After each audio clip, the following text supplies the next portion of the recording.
नमस्कार दोस्तों, स्वागत है आपका मेरे चैनल कॉमिक्स लाइफ में।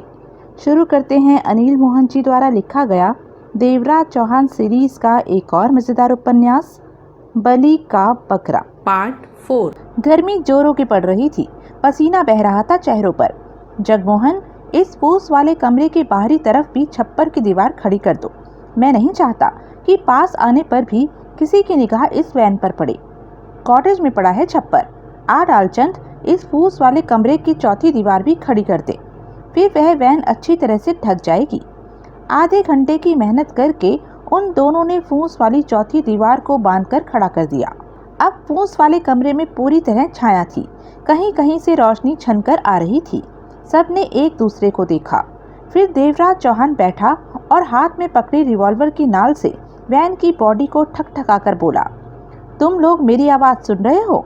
कोई जवाब नहीं। उसने पुनः वैन की चादर ठकठकाई। कोई जवाब नहीं। तुम लोगों की खामोशी ज़्यादा समय तक नहीं चल सकती। अभी तो हम तुम्हें बोलने के लिए कह रहे हैं, पर बाद में तुम हमें बोलने के लिए कहोगे। बिना रोटी पानी के कब तक भीतर रह सकोगे? भूख और प्यास से तड़प कर अपने आप बाहर निकलोगे। चंद क्षणोपरांत भीतर से आवाज़ आई, तुम हमारी फिक्र मत करो। ऐसे मौक़ों के बारे में सोचकर ही सरकार की तरफ से हमें वैन में रखा हुआ खाना पानी मिलता है, जो कुछ दिन चल सके। रकम जितनी ज़्यादा हो, खाना पानी भी उतना ही ज़्यादा होता है। क्या मतलब? मतलब ये कि हमारे पास खाने पानी का मुकम्मल इंतज़ाम है। कब तक चलेगा? कुछ दिन तो चलेगा ही। उसके बाद क्या करोगे? बात की बात बाद में देखेंगे, अभी तो काम चल रहा है। सांस लेने के लिए तुम लोगों को हवा कहाँ से मिल रही है? वैन के नीचे बने छेदों में से। छेद इतने छोटे हैं कि सिर्फ हवा ही आ सकती है, रिवॉल्वर की गोली नहीं आ सकती। भीतर से आने वाले भारी स्वर ने समझाने वाले भाव में कहा, तुम लोग कितने हो? 2 हैं। इस बार दूसरी आवाज़ आई, तुम सबके लिए काफ़ी हैं। तुम लोगों ने ड्राइवर हजारी लाल का खून किया है। वह मेरा जीजा था। इतना याद रखना कि हम किसी भी कीमत पर तुम सभी को जिंदा नहीं छोड़ सकते। मरोगे तुम सब। तुम बच जाओगे? हमारा क्या है, हम तो पहले ही फंसे पड़े हैं। इस समय हम अपने बचने की तो सोच ही नहीं रहे, सिर्फ ये सोच रहे हैं कि तुम लोगों को कैसे मारा जाए। स्वर में दृढ़ता थी। बेवकूफ़ हो तुम लोग। देवराज चौहान के होठों से गुर्राहट निकली। तुम लोग हमारा कुछ नहीं बिगाड़ सकते। वैन का दरवाज़ा खोलोगे तो मरोगे, नहीं खोलोगे तो भी मरोगे। इस वक्त तुम्हें अपनी जान बचाने के लिए सोचना चाहिए। भीतर से कोई जवाब नहीं आया। मेरी बात मानोगे तो बच सकते हो। तुम्हारी बात? भीतर से पुनः आवाज़ आई, तुम यही कहोगे कि हम वैन का दरवाज़ा खोलकर अगर हाथ उठाए बाहर आ जाएं तो तुम लोग हमें छोड़ दोगे और इस माल में से हमें थोड़ा दाना भी दे दोगे। समझदार हो तुम लोग। मैं बिल्कुल यही कहना चाहता था। हमें बेवकूफ़ मत समझो। हमें तुम जैसे लोगों से निपटना खूब आता है। हम इस दौलत के रखवाले हैं, हिस्सेदार नहीं। बहुत वफादार हो अपनी नौकरी के। गलत समझ रहे हो तुम। अपनी जान के आगे किसी चीज़ का महत्व नहीं होता। वफादारी भी तब तक ही होती है जब तक जान बचने का चांस हो। हमें वैन में पड़ी दौलत की परवाह नहीं। इस समय हमने अपनी जान बचानी है, तो हमारे साथ मिल जाओ। नहीं, तुम लोगों के साथ सौदा नहीं किया जा सकता। दरिंदे हो तुम लोग। हजारी लाल को मारने वाले इंसान हो ही नहीं सकते। सोच लो, हमारी बात ना मानकर तुम लोग मौत को बुलावा दे रहे हो। अपनी खैर मनाओ तुम, हम तो आराम से बैठे हैं। देवराज चौहान ने होठ खींच लिए। वह लोग दृढ़ इरादा किए बैठे थे और किसी भी कीमत पर दरवाज़ा खोलने को तैयार नहीं थे। एक बात और सुन लो, हमारे पास वायरलेस सेट है, उसे हम चालू करने जा रहे हैं। अभी तक हमने तुम लोगों के 3 नाम सुने हैं, जगमोहन, डालचंद और देवराज चौहान। यह तीनों नाम हम पुलिस को बताने जा रहे हैं। देखते हैं तुम कब तक बचते हो। तुम जो भी कर लो, लेकिन बच नहीं सकोगे। अगर तुम्हारे पास वायरलेस सेट है तो पुलिस वालों ने तुमसे संपर्क क्यों नहीं बनाया? ज़रूर बनाया होगा, लेकिन बनता कैसे? हमने सेट की तारें निकाल दी ताकि तुम लोगों की बातचीत हम सुन सके। अगर हम ऐसा न करते तो तुम लोगों के नाम हमें कैसे मालूम होते? तभी देवराज की निगाह डालचंद पर पड़ी, जो घबराहट और आतंक जता बैठा था। उसका चेहरा फक पड़ा था। तुम्हें क्या हुआ है? देवराज चौहान ने पूछा। डालचंद ने थूक निकला। फिर उसने सूखे स्वर में कहा, वह हम लोगों के नाम पुलिस को बता देंगे। उसके स्वर में घबराहट थी। तो क्या हुआ? कहा ना, मैं पकड़ा जाऊंगा। बेवकूफ़ मत बनो। देवराज चौहान आगे बढ़कर कुर्सी पर जा बैठा। तुम्हें कुछ नहीं होगा, क्योंकि इस शहर में 50 डालचंद होंगे। मुझे तो डर लग रहा है। वह वास्तव में घबराया हुआ था। डरो मत, हम भी तो तुम्हारे साथ हैं। जगमोहन ने उसका कंधा थपथपाया। इन कामों में ऐसी बातें तो हो ही जाती हैं, लेकिन मैंने यह काम पहले किया ही कब है? मेरी तो पहली बार है। डालचंद, देवराज चौहान ने धीमे स्वर में कहा, तुमने बैंक रॉबरी में हिस्सा लिया है, एक खून भी कर चुके हो, पुलिस की निगाहों में हमारे बराबर के मुजरिम हो। यूं हिम्मत हारने से काम नहीं चलेगा। अपने अंदर हौसला इकट्ठा करो। डालचंद अपने सूखे होठों पर जीभ फेर कर रह गया था। वैन के भीतर से उन्हें वायरलेस सेट के चालू होने की आवाज़ें आने लगी। जगमोहन ने देवराज चौहान की ओर देखा। अब क्या होगा? होगा क्या? रिवॉल्वरें संभाले वैन के बाहर बैठे रहो। जब भी वैन का दरवाज़ा खुले, इससे पहले कि वे तुम्हें शूट करें, तुम उन्हें शूट कर दो। देवराज चौहान ने सख्त स्वर में कहा। गार्डों की बातों से स्पष्ट होता है कि वह लोग हमारी बात नहीं मानेंगे। गोली की भाषा ही उनकी समझ में आएगी। जगमोहन सिर हिलाकर रह गया। डालचंद दिखने में तो ठीक था, लेकिन भीतर से वह घबराया हुआ था। तुम दोनों यहाँ ड्यूटी दोगे। शाम को डालचंद को फ्री कर देना। ठिकाने पर सबने इकट्ठे होना है। वहाँ इस मुद्दे पर बात की जाएगी। लेकिन मुझे आराम भी तो चाहिए, नहीं तो रात में मैं ड्यूटी नहीं दे पाऊंगा। तुम दिन की ड्यूटी सावधानी से दो, रात की फिक्र मत करो। रात को तुम्हारी जगह कोई और लगेगा। देवराज चौहान ने कहा। और कौन? अभी तो मालूम नहीं, यह तो रात को ही पता चलेगा। कल का क्या प्रोग्राम है? कैसा प्रोग्राम? बैंक डकैती का? अब तो उसकी ज़रूरत नहीं रह गई। जगमोहन ने सिर हिलाते हुए देवराज चौहान से पूछा। क्यों नहीं ज़रूरत रह गई? जिस डकैती का प्लान मैंने बनाया था, वह तो वैसे का वैसा ही पड़ा है। हालात हमारे हिसाब से उल्टे चले, इसलिए वैन को उठा लाना पड़ा। डकैती होगी और कल ही होगी। मैं 9.5 करोड़ रुपए को इकट्ठा देखना चाहता हूँ। जगमोहन गहरी सांस लेकर रह गया। मेरे ख्याल से हमें कल का इरादा छोड़ देना चाहिए। 5.5 करोड़ कम नहीं होता। हमारे हिस्से में इससे बहुत आ पाएगा। नहीं, 9.5 करोड़ इकट्ठा होने के पश्चात ही हिस्से होंगे। हमारा निशाना बैंक डकैती था और वह अभी पूरा नहीं हुआ। देवराज चौहान ने एक एक शब्द चबाकर कहा। तो क्या कल फिर मुझे शामिल होना पड़ेगा? डालचंद हड़बड़ा उठा। डकैती में थोड़े ना शामिल होना है तुम्हें। तुम तो दूर खड़े रहोगे। हम डकैती करके लाएंगे। तुम्हें सिर्फ ड्राइविंग के दम पर माल यहाँ तक लाना है। डालचंद सूखे होठों पर जीभ फेर कर रह गया। मंगल पांडे जब मोटे नटियाल के बार में पहुंचा तो बेचैनी से घिरा हुआ था। रह रहकर उसकी आंखों के सामने बैंक वैन घूम जाती, जो 5.5 करोड़ के नोटों से लदी थी और जिसे उसके देखते ही देखते देवराज चौहान और डालचंद ले गए थे। पांडे सीधा बार काउंटर पर पहुंचा। काउंटर मैन ने दूर से ही देखकर उसके लिए पैक बना दिया था। पांडे ने एक ही सांस में पैक खाली किया। तभी मोटा नटियाल उसके पास आया। कैसी कट रही है? नटियाल ने उसकी पीठ पर हाथ फेरा। ठीक ही है। मंगल पांडे ने वहां बैठे पीने में व्यस्त लोगों पर निगाह मारी। आज क्या हुआ? तूने कहीं जाना था? पांडे कुछ न बोला। आवेश से उसका दिल जोरों से धड़क रहा था कि उन लोगों ने 5.5 करोड़ के नोटों से भरी वैन लूट ली है। 5.5 करोड़! पांडे को तो यकीन ही नहीं आ रहा था, क्योंकि आज तक उसने 1-2 लाख के ही हाथ मारे थे। आ जरा। नटियाल उसके चेहरे को देखकर बोला। पीछे वाले कमरे में आ। क्यों? बात करनी है। ठहर जा, पी तो लेने दे। नटियाल के इशारे पर बारमैन ने पटियाला पैक बनाकर उसके सामने रख दिया। पांडे ने गिलास उठाकर घूंट भरा। इसे साथ ही ले आ। कमरे में पीते रहना, और ज़रूरत महसूस होगी तो मैं खुद तुझे लाकर दे दूंगा। चल पीछे वाले कमरे में। मोटा नटियाल और मंगल पांडे पीछे वाले कमरे में पहुंचे। आज क्या हुआ? कामयाब हुआ या नाकामयाब? मंगल पांडे ने घूंट भरा। बोला कुछ नहीं। कुछ तो मुंह से फूट। नटियाल व्यग्रता से बोला। कामयाब। पांडे ने सिर हिलाया। आज तुम लोगों ने कोशिश करनी थी कि 5.5 करोड़ बैंक से बाहर न निकले। इसका मतलब बमों ने वहां इतनी दहशत फैला दी कि 5.5 करोड़ बाहर नहीं निकला। मंगल पांडे ने अजीब सी निगाहों से नटियाल को देखा। हम लोग वहां पहुंचने में लेट हो गए थे, तब तक नोट वैन में लग चुके थे। तो हमने वैन उड़ा ली। मोटा नटियाल कुर्सी पर बैठे बैठे लड़खड़ाया।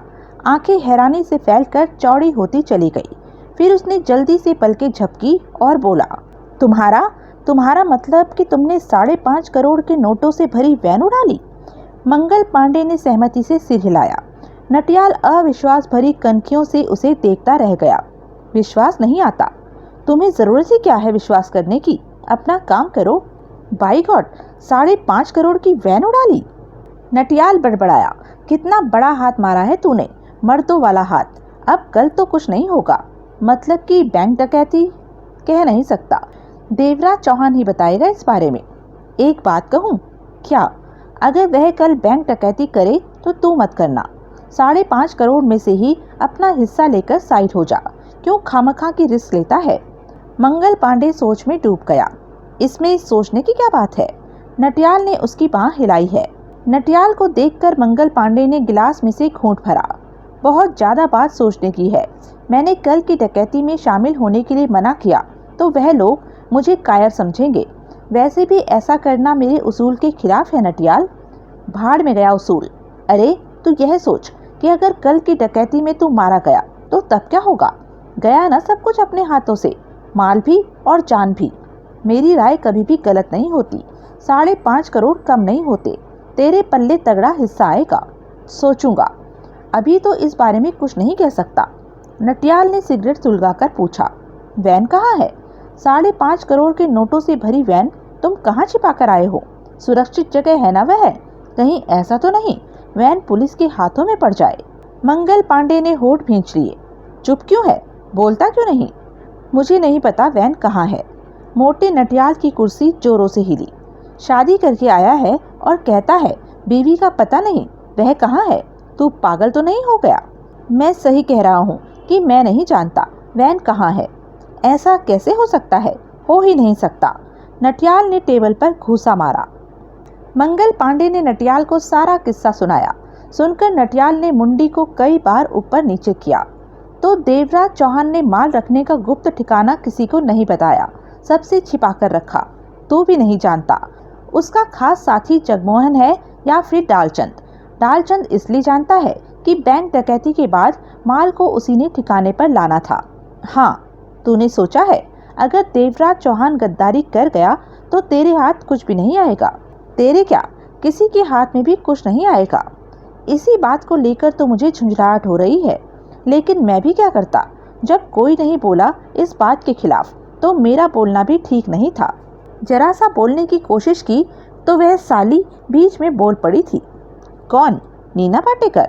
हाँ, उसके कपड़े तो फुर्सत में उतारूंगा, ऐसे कि याद करेगी। अभी कुछ मत करना, पहले डकैती वाला मामला खत्म हो लेने दो। नटियाल ने हाथ उठाकर कहा, पहले काम की बात सोच।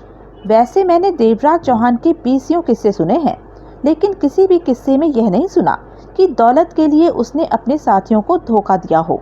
बल्कि मैंने तो सुना है उसे धोखे से सख्त नफरत है। अब मुझे क्या मालूम, मैं तो इतना जानता हूँ, हम सब ने मिलकर बैंक वैन रॉबरी की और 5.5 करोड़ के नोट से भरी वैन इस समय देवराज चौहान के कब्जे में है। कहाँ है नहीं मालूम। मंगल पांडे दांत पीसकर कह उठा, हौसला रख, बात बात पर चींची करना छोड़ दे। तू अकेला नहीं, इस मामले में वह उस्मान अली, नीना पाटेकर भी है। कहकर नटियाल ने गहरी सांस खींची। बैंक वैन रॉबरी को बहुत आसान रही। काश इसमें मैं भी होता तो हिस्सा मिलता है ना? होता तब ना। पांडे ने हाथ में पकड़े गिलास को एक ही सांस में समाप्त करके टेबल पर रख दिया। इतना आसान नहीं था काम जितना तू सोच रहा है। बैंक वैन रॉबरी की योजना भी 2 मिनट में देवराज चौहान ने बनाई। कोई और होता तो शायद देखता ही रह जाता, कुछ न सोच पाता। इस मामले में तो देवराज चौहान को मानना पड़ेगा। ऐसे ही थोड़े उसने क्राइम वर्ड में नाम कमाया है। यूं ही तो पुलिस फाइल में वह वांटेड नहीं है। कमाल का आदमी है, तभी सभी उसके पीछे हैं। मोटे नटियाल ने पहलू बदलकर कहा, अब तूने देवराज चौहान से कहाँ मिलना है? शाम को उसके ठिकाने पर, वहीं पर उसने सबको आने को कहा था। ठीक है, शाम को जाना, वह जरूर आएगा। हेरा फेरी वाला आदमी नहीं है वह। नटियाल सिर हिलाकर कह उठा। उसके स्वर में विश्वास का पुट था। पांडे जाने लगा तो नटियाल बोला, आराम कर, जाता कहाँ है? दोपहर होने वाली है, खाना मंगवाता हूँ। आराम ही करने जा रहा हूँ। कहाँ? शामली के पास? हाँ। तो उसका पीछा नहीं छोड़ता। वह है ही ऐसी अच्छी लड़की है शामली। इस धंधे में न होती तो उसके लिए और भी अच्छा होता। मंगल पांडे कमरे से बाहर निकल गया।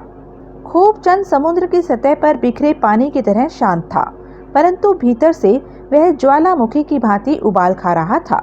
दिल जोरों से धड़क रहा था। किसी काम में उसका मन नहीं लग रहा था। आंखें कहीं भी टिक न पा रही थी। खूबचंद ने डालचंद को निशाना बना रखा था। मंगल पांडे की निगरानी वह कम करने की ही कोशिश करता था। उसे डर था कि अगर पांडे की निगाह में आ गया तो पांडे मार मार कर उसमें भूस भर देगा। इसी कारण उसकी निगाह डालचंद पर थी।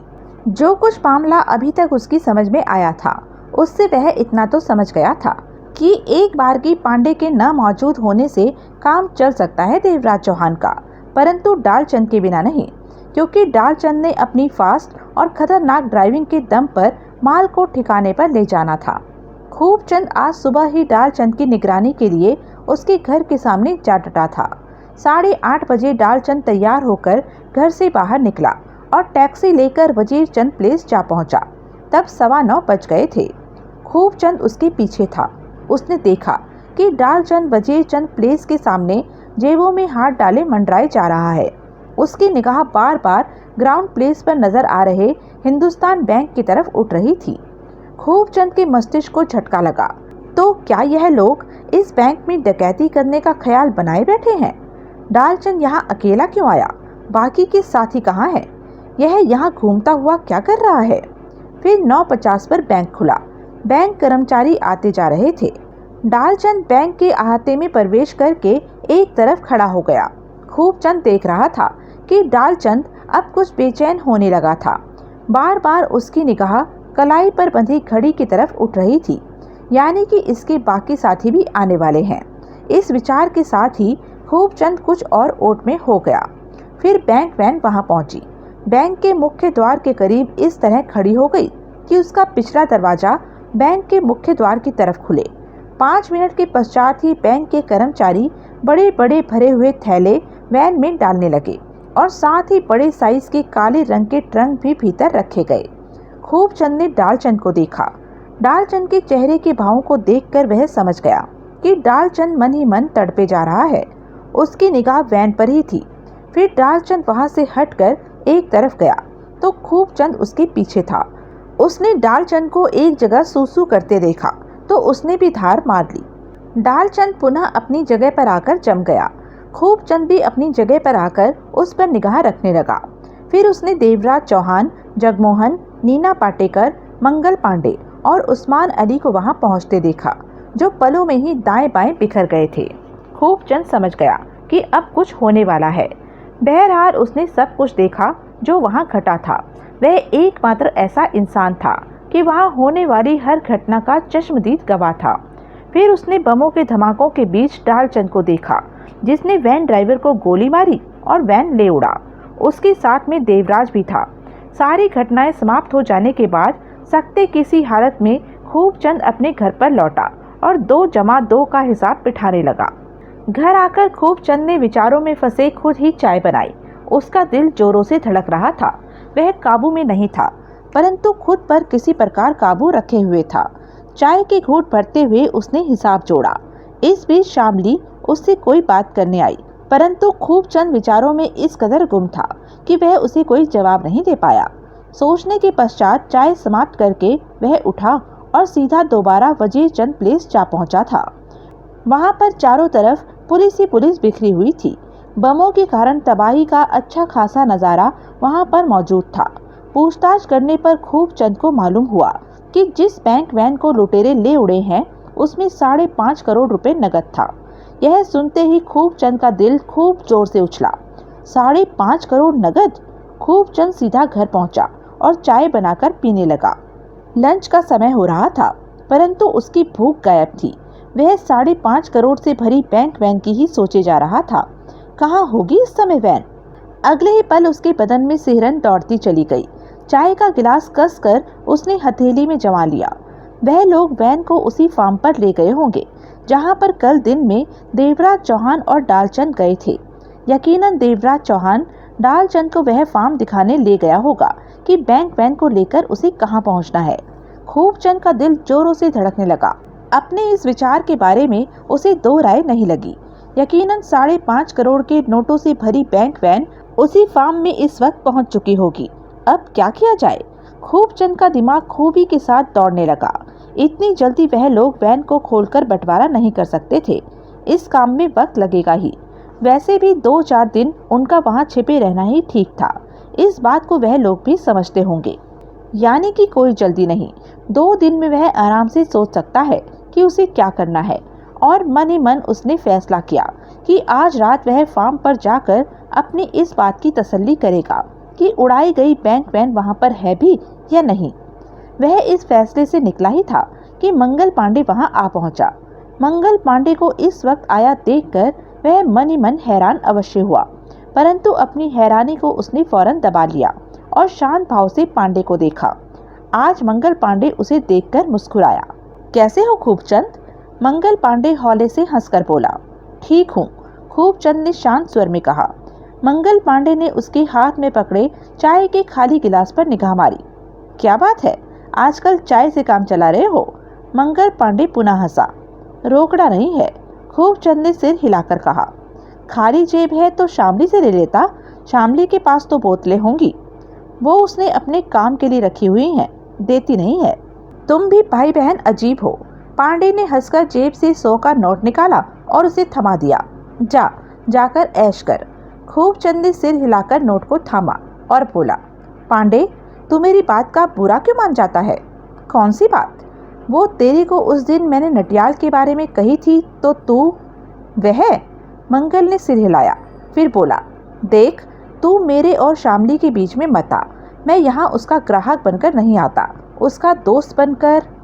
लेकिन तू फसादी आदमी है। कभी बड़ा फसाद कर दिया तो सब जानते हैं। तू शामली के पास आता जाता है, तब पुलिस शामली और मुझे ही तंग करेगी। कुछ नहीं होगा, क्यों फिक्र करता है तू? मंगल पांडे ने उसका कंधा थपथपाया और भीतर प्रवेश कर गया। खूबचंद ने हाथ में थमा 100 का नोट देखा तो चेहरे पर जहरीली मुस्कान थिरक उठी। होठ बड़बड़ाहट भरी मुद्रा में फैलते चले गए। पांडे, कल तक की बात और थी। 100 का नोट मुझे बड़ा लगता था, लेकिन अब वह नोट मुझे बहुत छोटा लगने लगा है। 5.5 करोड़ कैश सामने हो तो 100 का नोट चिड़ी की पीठ लगेगा ही। अब तो मेरी नज़र 5.5 करोड़ पर है। खूबचंद की आंखों में एकाएक खतरनाक चमक उभर आई थी। मंगल पांडे ने विस्की का तगड़ा घूंट भरा और शामली की कमर में हाथ डालकर उसे अपने करीब खींच लिया। शामली खिलखिलाकर हंसी। क्या बात है, आज बहुत मूड में हो? ऐसे ही। पांडे ने शामली को कसकर जकड़ लिया। कोई तो बात है? हाँ। पांडे ने शामली के गाल को थपथपाया। अगर मैं कहूँ धंधा छोड़ दे तो छोड़ेगी? यह बात कितनी बार पूछेगा तू? एक बार और बता दे। तू कहने वाला बन। धंधा तो क्या, तेरे लिए जान भी दे दूंगी। पांडे ने शामली को कसकर खींच लिया। शामली, तू मुझे बहुत अच्छी लगती है। जानती हूँ। क्या? यही कि मैं तुझे बहुत अच्छी लगती हूँ। शामली ने उसकी आंखों में झांका। बात क्या है? तू आज जैसी बातें कर रहा है वैसी शायद ही की हो। पैसे और चाहिए क्या? नहीं नहीं। पांडे ने हंसकर विस्की का घूंट भरा। अब ज़रूरत नहीं पैसे की। अब मुझे कभी भी कमी नहीं रहेगी पैसे की। सब कुछ ठीक हो गया है। क्यों? चिराग हाथ लग गया है क्या? एक बात कहूँ? क्या? किसी से कहोगी तो नहीं? मैं क्यों कहने लगी? बात तो बताना। मैंने आज सुबह 5.5 करोड़ रुपया लूटा है। पांडे धीमे स्वर में बोला। शामली फौरन उससे अलग हो गई और हैरानी से उसे देखने लगी। पागल तो नहीं हो गया तू? क्यों? जानता है 5.5 करोड़ कितना होता है? पांडे ने गंभीर स्वर में कहा। हम लोग 6 थे और रुपया 5.5 करोड़ लूटा है, यानी कि लगभग 1 करोड़ मेरे पल्ले आएगा। इतना पैसा? शामली ने दिल पर हाथ रख लिया। तुझे इसलिए बताया कि तू मुझे अच्छी लगती है और मुझे विश्वास है कि यह बात किसी को भी नहीं बताएगी। मंगल पांडे ने एक ही सांस में सारी विस्की समाप्त करके गिलास शामली के हाथ में थमा दिया। शामली को अपने आप पर काबू नहीं था। पांडे की बात सुनकर उसे यकीन नहीं आ रहा था, लेकिन न यकीन करने की कोई वजह नहीं थी। अब कहाँ रख कर आया है माल? गुप्त ठिकाने पर है। अभी माल का बंटवारा होना बाकी है। इतने पैसे का तू क्या करेगा? अभी अभी तो यह कम है, कल देखना माल और बढ़ जाएगा। क्यों? कल क्या होगा? असल काम तो कल ही होना है। आज तो अचानक ही यह सब हो गया। कल बैंक को लूटना है, 4 करोड़ वहां से हाथ लगेगा, मोटे माल का मालिक बन जाऊंगा मैं।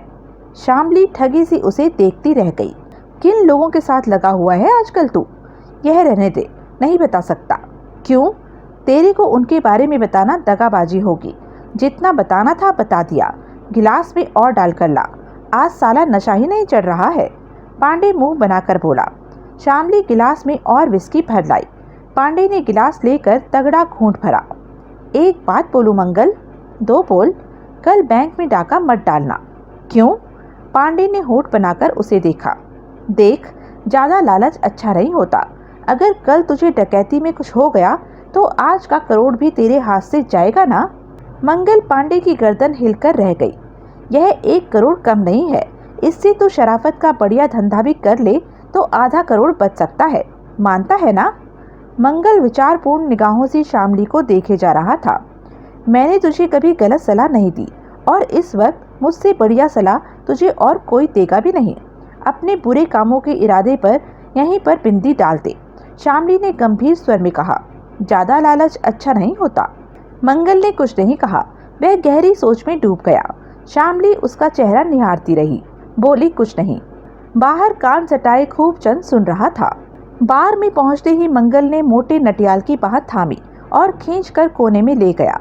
दोनों ने कुर्सियां संभाल ली। तू ठीक कहता था। क्या? यही कि जितना हाथ लग गया बहुत है। कल की डकैती का लालच ना करूं। मोटे नटियाल ने हैरानी से उसे देखा। बहुत देर के बाद तेरी समझ में मेरी बात आई। आई तो सही। अब बता मैं क्या करूं? करना क्या है? देवराज चौहान को शाम को मना कर देना कि तू बैंक डकैती नहीं करेगा। बात नहीं बनेगी। ऐन मौके पर मना करना गलत होगा। वह मेरे हाथ पांव तोड़कर मुझे किसी गंदे नाले में फेंक देगा। वहां से 2 दिन बाद मेरी लाश ही बरामद होगी। तो फिर तू चाहता क्या है? कोई ऐसा रास्ता बता कि कल की डकैती से साफ बचकर निकल जाऊं। नटियाल विचारपूर्ण निगाहों से उसे देखने लगा। मुझे क्या देखता है? रास्ता बता। वही तो सोच रहा हूँ। नटियाल ने सिगरेट सुलगाकर कश लिया। मंगल ने भी सिगरेट सुलगाई और वहां बैठे लोगों को देखने लगा। तेरी टांग टूट जाए तो यह लोग फिर तुझे क्या कहेंगे? अरे बेवकूफ, मंगल झल्लाकर बोला। टांग टूट गई तो मामला कैसे जाएगा? क्या मालूम उन लोगों ने वैन कहाँ छिपा रखी है। मेरा एकदम फिट रहना जरूरी है। शाम की मीटिंग में तू जाता है और कल सुबह तू डकैती में नहीं पहुंचता तो क्या होगा?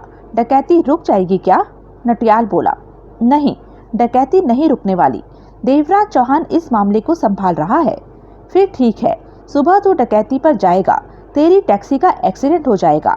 तू झगड़ा कर बैठेगा, बात बढ़ेगी, पुलिस आएगी, तुझे पुलिस स्टेशन ले जाएगी, जहां पर झगड़ा करने के जुर्म में तुझे माफीनामा और फाइन देना पड़ेगा। इन सब बातों से निपटते निपटते तुझे आधा दिन बीत जाएगा। समझा? तू साफ बचकर निकल जाएगा। तेरे पास इस बात का पुख्ता सबूत होगा कि तू पुलिस के चक्कर में फंस गया था, इसलिए डकैती में नहीं पहुंच सका। गुड आइडिया, लेकिन यह सब होगा कैसे? चिंता मत कर, मैं सारे इंतजाम कर दूंगा। अब आराम कर तू। सारा इंतजाम हो जाएगा ना?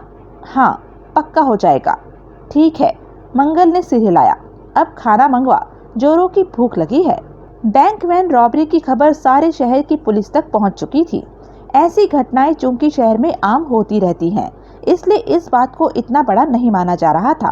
परंतु सारे शहर की पुलिस पूरी तरह चौकस थी और पुलिस डिपार्टमेंट को पूरा विश्वास था कि देर सवेर में वैन सहित लुटेरे पकड़े जाएंगे। सारे शहर में रेड अलर्ट कर दिया गया था। वैन की तलाश में बख्तरबंद गाड़ियों तक की तलाशी ली जा रही थी कि कहीं वैन को बख्तरबंद गाड़ी में छिपाकर तो नहीं ले जाया जा रहा। बहरहाल पूरे शहर में भूकंप जैसी स्थिति थी। तभी वैन में मौजूद गार्डों ने वायरलेस सेट के जरिए पुलिस हेडक्वार्टर से संबंध बनाया। पुलिस कमिश्नर दौड़ा दौड़ा आया बात करने के लिए। गार्ड इससे ज्यादा कुछ नहीं बता सके कि यह डकैती करने वालों में से देवराज चौहान, जगमोहन और डालचंद नाम के व्यक्ति हैं। लाख पूछने पर भी इस समय वह कहाँ है, किस दिशा में है, गार्ड इस बारे में कुछ नहीं बता सके। और जब देवराज चौहान का नाम वैन रॉबरी में आया तो पूरा पुलिस डिपार्टमेंट हिल उठा। जिसे वह आम बदमाशों की कार्यवाही समझकर रूटीन में काम कर रहे थे, वह देवराज चौहान जैसे खतरनाक इंसान का काम था। पुलिस वालों की काम करने की रफ्तार में एकाएक तीव्रता आ गई। इंस्पेक्टर पवन कुमार वानखेड़े। दिन के 12 बज रहे थे और वानखेड़े गहरी नींद में सोया पड़ा था। कमर तक जिस्म नंगा था, नीचे पैंट पहन रखी थी, जूते उतरे हुए थे, परंतु जुराबे पैरों में मौजूद थी। सोने की अजीब मुद्रा थी। तभी फोन की घंटी बजी और बजती ही रही। वानखेड़े की नींद टूटी और वैसे ही पड़ा रहा, यह सोचकर कि फोन की घंटी बजनी अभी बंद हो जाएगी, परंतु वह बंद नहीं हुई। वानखेड़े ने करवट लेकर फोन को घूरा। फोन बजे जा रहा था। वानखेड़े सीधा होकर बैठा और हाथ बढ़ाकर रिसीवर उठा लिया। अगर फोन की घंटी पसंद न हो तो सोने से पहले रिसीवर नीचे रख दिया करो ताकि घंटी न बजे। अब यह मत कहना कि तुम गहरी नींद में थे और फोन की घंटी सुनी ही नहीं। जब सुनी तो फौरन रिसीवर उठा लिया। दूसरी तरफ वानखेड़े के ऑफिसर कमिश्नर राम कुमार थे। पल भर के लिए वानखेड़े सकपका उठा। नो सर, मैं वास्तव में गहरी नींद में सो रहा था। नींद में? कमिश्नर साहब का चुपता स्वर उसके कानों में पड़ा। टाइम क्या हुआ है? 12। वानखेड़े ने वॉल क्लॉक पर निगाह मारी। यह सोने का समय है? सर, जब तक नींद आती रहे वह सोने का ही समय होता है। वानखेड़े सिर खुजाकर बोला। आपने सुना ही होगा, जब आंख खुले तब सवेरा। मिस्टर वानखेड़े, कमिश्नर साहब की आवाज में सख्ती आ गई थी। यह क्यों नहीं कहते कि रात भर किसी लड़की के साथ थे और दिन निकलने पर अपने फ्लैट पर पहुंचकर सोए हो? मेरी एक बात याद रखना, यह लड़कियां तुम्हें किसी दिन ले डूबेंगी। अब तुम्हें अपने बड़े चीफ की बात याद आएगी कि बूढ़ा ठीक कहता था। वानखेड़े खामोश रहा। कहता भी तो क्या? तुम्हारे फ्लैट से ऑफिस तक का रास्ता कितनी देर का है? 20 मिनट का सर। मैं तुम्हें 15 मिनट ऊपर देता हूँ। अब से ठीक 35 मिनट के बाद तुम्हें अपने सामने देखना चाहता हूँ। Hurry up. इसके साथ ही कमिश्नर साहब ने लाइन काट दी।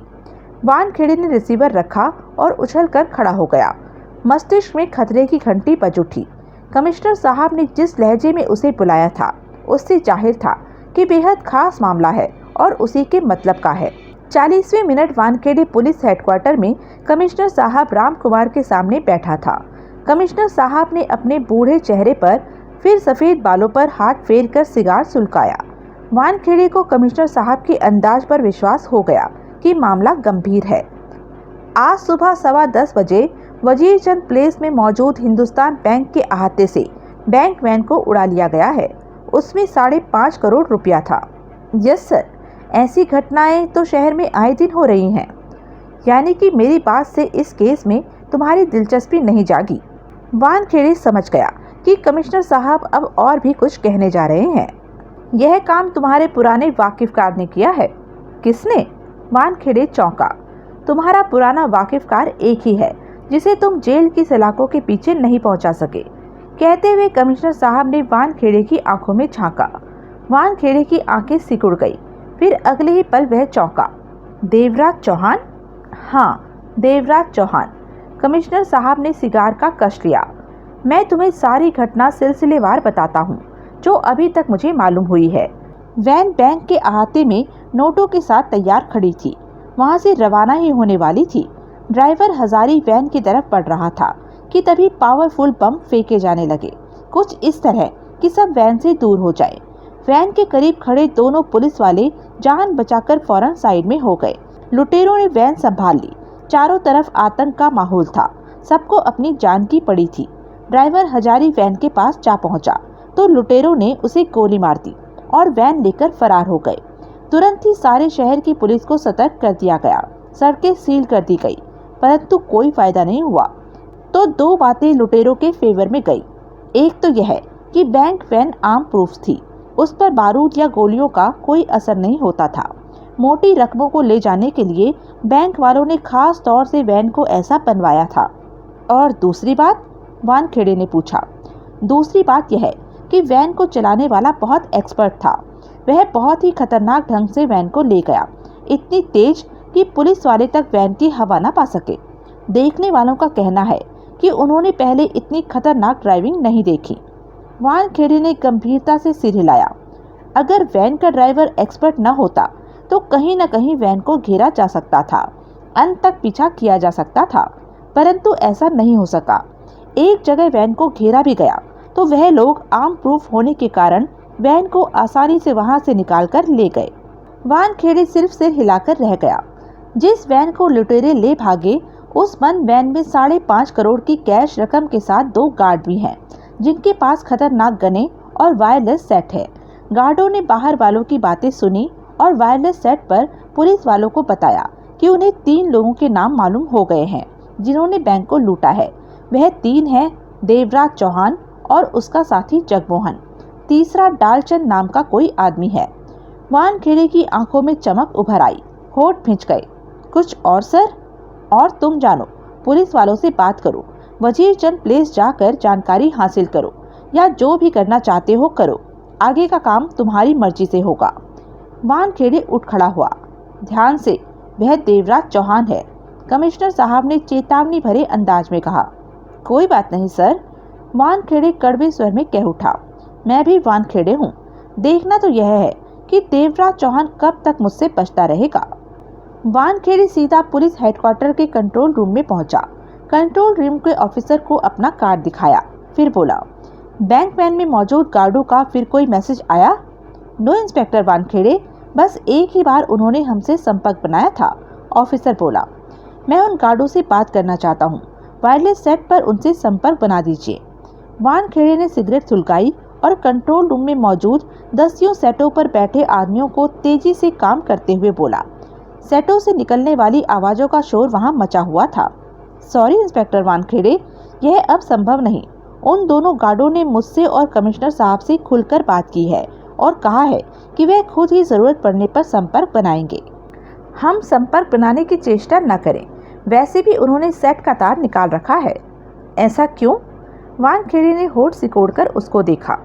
वह कहते हैं कि वह वैन के बाहर होने वाली बातें सुनना चाहते हैं, ताकि लुटेरों के मुंह से ऐसी बात सुनाई दे जाए जो हम लोगों के लिए फायदेमंद हो। जैसे कि उन्होंने हमें देवराज चौहान, जगमोहन और डालचंद के नाम बताए। उनका कहना है कि बैंक वैन रॉबरी में और भी लोग हैं, क्योंकि जब लुटेरे वैन लेकर भागे तो वो भीतर थे, और जिस तरह आसपास चारों तरफ से बम फेंके गए उससे साफ जाहिर है कि 2-4 उनके साथी और भी हैं, और वह भी देर सवेर में वैन के पास आने ही वाले होंगे। तब उनके बीच होने वाली बातों का फायदा उठाया जा सकता है। वानखेड़े ने समझने वाले भाव में सिर हिलाया। वे अभी तक वैन में बंद हैं? जी हाँ। वह लोग वैन को कहाँ ले गए, कुछ बताया उन्होंने? वानखेड़े ने पूछा। इस बारे में वह लोग कुछ नहीं बता सके, क्योंकि वह डिब्बा बंद वैन है। भीतर हवा जाने का रास्ता भी वैन के फर्श पर बने छोटे छोटे छेदों में से है। भीतर बैठकर वह बाहर का नज़ारा बिल्कुल नहीं देख सकते। वानखेड़े ने सिगरेट सुलगाकर कश लिया। गार्डों ने वैन का दरवाजा भीतर से बंद कर रखा है? जी हाँ। जब तक वह नहीं चाहेंगे तब तक वैन का दरवाजा नहीं खुल सकेगा। और वह दोनों गार्ड बिना खाए पिए कब तक वैन में सलामत रह सकते हैं? उनके पास 3 दिन का पैक खाना है और पीने के लिए पर्याप्त पानी है। यह सब कुछ इन्हीं हालातों को मद्देनजर रखकर किया गया था कि कभी लुटेरे वैन को इस प्रकार भी ले जाएं तो गार्ड भीतर से दरवाजा बंद करके बैठे रहें। खाने पीने की उन्हें कमी ना हो, तब तक पुलिस वैन को तलाश कर ही लेगी। इसका मतलब 3 दिन का खाना और 2 दिन के बाद, यानी कि अभी 5 दिन तो वह किसी भी हालत में वैन का दरवाजा नहीं खोलेंगे। ऑफिसर सिर हिलाकर रह गया। मेरा वैन में मौजूद गार्डों से बात करना बहुत ज़रूरी है। मैं पहले भी कह चुका हूँ मिस्टर वानखेड़े कि हम चाहकर भी ऐसा नहीं कर सकते, क्योंकि उन लोगों ने सेट की तारें निकाल रखी हैं। उनसे संबंध नहीं बनाया जा सकता। इस केस का इंचार्ज किसे बनाया है मुझे तो मालूम नहीं, क्योंकि वैन लूटने के बाद मैं यहाँ पर बहुत व्यस्त हूँ। आप चाहें तो कमिश्नर साहब से मिल लीजिए, जिनके अंडर यह केस है। वह रूम नंबर 24 में है। Thank you officer. वानखेड़े पलटा और बाहर निकल गया। पुलिस कमिश्नर श्यामलाल बाली। इंस्पेक्टर वानखेड़े ने दरवाजे पर लगी तख्ती देखी, फिर ऊपर लगा 24 नंबर देखा। बाहर बैठे चपरासी को अपना कार्ड थमाया तो चपरासी भीतर चला गया, फिर उल्टे ही पांव वापस लौट आया। जाइए सर, साहब आपका इंतजार कर रहे हैं। चपरासी बाहर आते ही बोला। वानखेड़े ने भीतर प्रवेश किया। वेलकम इंस्पेक्टर वानखेड़े, आपसे मिलकर बहुत खुशी हुई। कमिश्नर बाली ने उठकर वानखेड़े से हाथ मिलाया, तो वानखेड़े मुस्कुराकर बोला, थैंक यू सर, काफ़ी देर के पश्चात हम मिल रहे हैं। बैठो बैठो।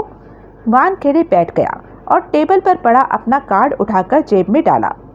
अगर मैं गलती नहीं कर रहा तो इंस्पेक्टर वानखेड़े, तुम बैंक वैन के सिलसिले में आए हो जिसे देवराज चौहान और उसके साथियों ने उड़ा लिया है। आपका ख्याल बिल्कुल सही है कमिश्नर साहब। कमिश्नर साहब ने यह केस मुझे सौंपा है क्योंकि इसमें देवराज चौहान इन्वॉल्व है। मैं इस केस के संबंध में आपसे पूछने आया हूँ कि पुलिस ने क्या इंक्वायरी की और किस नतीजे पर पहुंची। अभी तक हम लोग किसी नतीजे पर नहीं पहुंच सके। वजीरचंद प्लेस में टाइम बमों के कारण लोग अभी दहशत में हैं और कुछ ठीक से बता नहीं पाए। अगर वैन में मौजूद गार्ड देवराज चौहान के बारे में न बताते तो हम बिल्कुल ही अंधेरे में हाथ पांव मार रहे होते और शहर के जिन अपराधियों पर ऐसी हरकत का शक होता उन्हें गिरफ्तार करके उनसे पूछताछ कर रहे होते। लेकिन शुक्र है कि इस जहमत से बच गए। फिर भी कुछ तो इंक्वायरी की होगी आप लोगों ने। यही मालूम हुआ कि बम फेंकने वाले 2 को देखा गया है और उनका हुलिया भी देखने वाले ठीक से नहीं बता पा रहे हैं। वैसे तमाम पुलिस वैन की तलाश में जुटी हुई है। शहर भर में रेड अलर्ट कर रखा है। रेडियो टीवी में वैन के बारे में खबर दी जा चुकी है। इस प्रकार की वैन को किसी ने देखा हो तो फौरन नजदीकी थाने में इत्तला करे। वानखेड़े समझ गया कि पुलिस के पास बताने को कुछ भी नहीं है। इस केस को कौन डील कर रहा है? Inspector Rajan Sharma. Thank you sir, अब मैं चलता हूँ। वानखेड़े उठ खड़ा हुआ। मैं जानता हूँ हमसे तुम्हें कोई जानकारी नहीं मिल सकी क्योंकि अभी तो पुलिस हरकत में आई है। शाम तक ही कोई नतीजा सामने आने की आशा है। कोई बात नहीं कमिश्नर साहब, मैं शाम को आपसे संपर्क स्थापित करूंगा। इजाजत लेकर वानखेड़े बाहर निकल गया। वानखेड़े वजीरचंद प्लेस पहुंचा। वहां पर बमों ने अच्छी खासी तबाही मचा दी थी। हिंदुस्तान बैंक के बाहरी मुख्य द्वार के पास की दीवार उड़ी थी। अहाते की दीवारों पर मलबा चारों तरफ फैला हुआ था। अहाते में बमों ने 2 बड़े बड़े गड्ढे बना दिए थे। वजीरचंद प्लेस के बाहर भी बमों ने अपने निशान छोड़ रखे थे। वहां की हालत देखते ही वानखेड़े समझ गया कि इस्तेमाल किए जाने वाला बम पावरफुल था। इस समय वहां 4 पुलिस वाले पहरे पर तैनात थे। वानखेड़े ने भरपूर निगाहों से आसपास देखा, फिर सड़क पार करके चाय के खोखे की तरफ बढ़ गया। चाय वाला चाय बनाने में व्यस्त था। 2-3 ग्राहक चाय पीने में व्यस्त थे और थोड़ी देर पहले मची बैंक में तबाही पर ही बात कर रहे थे कि लुटेरे 5.5 करोड़ जैसी बड़ी रकम ले उड़े हैं। वानखेड़े ने अपना कार्ड निकालकर चाय वाले को दिखाया। मैं पुलिस ऑफिसर हूँ और तुमसे कुछ पूछना चाहता हूँ। क्या पूछना चाहते हैं आप? सामने बैंक के बाहर दिन में जो कुछ घटा, जो तुमने देखा, उसके बारे में विस्तार से मुझे बताओ। वानखेड़े अपना कार्ड जेब में रखते हुए बोला। चाय वाले ने 2 पल सोचा, फिर बोला, साहब मैं तो सुबह 6 बजे ही अपनी दुकान खोल लेता हूँ। अब मुझे क्या पता कि आज यह सब होना था। जब मैं चाय बनाकर ग्राहक को थमाने जा रहा था कि बमों की आवाज़ सुनकर मेरे हाथ से चाय का गिलास गिर गया। नज़र उठाकर सामने देखा तो केवल इतना ही देख पाया कि एक तरफ बम का धुआं फैल रहा है और 2 आदमी वैन की तरफ भाग रहे हैं। फिर दूसरा बम पड़ा तो धुआं और फैल गया। उसके बाद और कुछ नहीं जान सका क्योंकि तब तक तो बम पर बम गिरने शुरू हो गए थे। बहुत तेज धमाके थे। ऐसा लगता था जैसे कानों के पर्दे फट जाएंगे। लोग चीख मार मार कर भागने लगे थे। चारों तरफ मौत का आलम सा पैदा हो गया था। वानखेड़े ने सिगरेट सुलगाकर एक गहरा कश लिया। बम फेंकने वाले कितने आदमी थे? मैं क्या जानूं साहब, तुमने किसी को देखा? इस प्रश्न पर चाय वाले ने बेचैनी से वानखेड़े को देखा। वानखेड़े फौरन सावधान हो गया। उसने चाय वाले के कंधे पर हाथ रखा और उनकी बातों को सुन रहे ग्राहकों से उसे दूर ले गया। अब बताओ किसको देखा? साहब यह बहुत खतरे वाली बात होती है। आज मैं बता दूंगा कि मैंने देखा तो कल वह आकर मुझे गोली मार देगी कि मैंने उसके बारे में क्यों किसी को बताया था। देगी? वानखेड़े चौंका। लड़की थी वह? चाय वाला खामोश रहा। देखो मैं वर्दी वाला पुलिस वाला नहीं हूँ, बिना वर्दी वाला हूँ। हम लोग कभी किसी को नहीं बताते कि कौन सी बात हमें किसने बताई है। तुम्हें किसी प्रकार का कोई खतरा नहीं होगा। बेहिचक मुझे बता दो जो देखा है तुमने। साहब ऐसे लोग बहुत खतरनाक होते हैं। वह परेशान सा हो उठा। मेरी बात का विश्वास करो, बात बाहर नहीं जाएगी, तुम्हारा नाम कहीं नहीं आएगा। वानखेड़े ने उसे यकीन दिलाया। पक्की बात ना साहब? बिल्कुल पक्की साहब। वह लड़की थी बहुत ही खूबसूरत, ऐसी कि देखने वाला देखता ही रह जाए। उसने कमीज और पैंट पहन रखी थी, एक हाथ में रिवॉल्वर थाम रखा था और दूसरे में बम। मैं उसे यहीं से देख रहा था। मेरे देखते ही उसने हाथ में पकड़ा बम फेंका और बम जोरदार धमाके के साथ फट गया। वह वैन लूटने से पहले की बात थी। बम को फेंककर भागते भागते उसने सड़क पार की और बिल्कुल मेरे करीब से निकलकर सामने की गली में प्रवेश कर गई। वानखेड़े की आंखें सिकुड़ गई। इस लड़की की कोई खास निशानी? निशानी क्या साहब, वह लड़की थी बस, चाय वाले ने कहा। मेरा मतलब ऐसी कोई बात जिससे मैं देखते ही उसे पहचान सकूं। नहीं साहब, ऐसी कोई भी बात नहीं। अगर थी भी तो मैं नहीं देख पाया। उसे दोबारा देखने पर पहचान लोगे? वानखेड़े ने पूछा। पहचान? उसने आंखें फाड़ी। साहब, अपनी बीवी को तो मैं एक बार भूल सकता हूँ, लेकिन उसे नहीं। जो कुछ करके वह भागी थी, वह सब देखकर तो वह मुझे भूतनी सी लग रही थी, और भूतनी को भला कोई भूल सकता है? यह वानखेड़े के लिए नई बात थी कि बैंक वैन रॉबरी में एक लड़की भी शामिल थी। अगर देवराज चौहान ने किसी लड़की को अपनी योजना में शामिल किया है तो जाहिर है वह खतरनाक ही नहीं, नाम वाली भी होगी। राह चलती को तो वह अपनी इस खतरनाक योजना में शामिल करने से रहा। उस लड़की की उम्र कितनी थी? 25-30 वर्ष के आसपास की ही रही होगी साहब। लंबाई आम लड़कियों से कुछ ज़्यादा थी। अगर वह बम फेंकने वाला काम न करती साहब, तो उसकी खूबसूरती को तो मैं और भी ध्यान से देखता। लेकिन वह तो ऐसा काम करके भागी थी कि मेरे होश ही उड़ गए। चाय वाले ने गहरी सांस ली। तुमने यह बात पुलिस को बताई? आप भी कमाल करते हैं साहब। अगर मैंने यह बात पुलिस को बताई होती तो मैं आपको यहाँ मिलता? उन्होंने मुझे थाने में ले जा बैठाना था। मेरा चाय का धंधा बंद कर देना था। आप पुलिस वालों को भी यह मत बताइएगा साहब कि यह बात आपको मैंने बताई थी। तुम इसकी चिंता मत करो, तुम्हारी कोई भी बात बाहर नहीं जाएगी। वानखेड़े सीधा पुलिस हेडक्वार्टर पहुंचा। उसके मस्तिष्क में खूबसूरती की मालकिन 25-30 वर्ष के मध्य की युवती घूम रही थी। बम फेंकने जैसा खतरनाक काम उसने किया था। उससे जाहिर था कि यह काम किसी पुराने रंगरूट ने किया है, नए बंदे के बस का यह काम नहीं। वह सीधा रिकॉर्ड रूम में पहुंचा। रिकॉर्ड रूम का इंचार्ज रमेश साहनी उसे देखकर मुस्कुराया। कहिए वानखेड़े साहब, आज इधर का रास्ता कैसे भूल गए? साहनी, मुझे रिकॉर्ड रूम में मौजूद 25-30 वर्ष के बीच की खूबसूरत युवतियों की तस्वीरें चाहिए, जो कि हर तरह का खतरनाक काम करने में माहिर हो। वानखेड़े ने कहा। किसी केस में हाथ डाल दिया है क्या?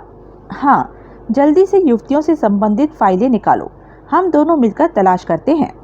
रमेश ने करीब 30-40 फाइलें मेज पर ढेर कर दी, जो औरतों के अपराधों से ताल्लुक रखती थी। पौन घंटे बाद दोनों ने मिलकर ऐसी फाइलें निकाल ली जिन पर 25-30 बरस की युवतियों की तस्वीरें लगी थी और हर युवती खूबसूरती की मालकिन थी।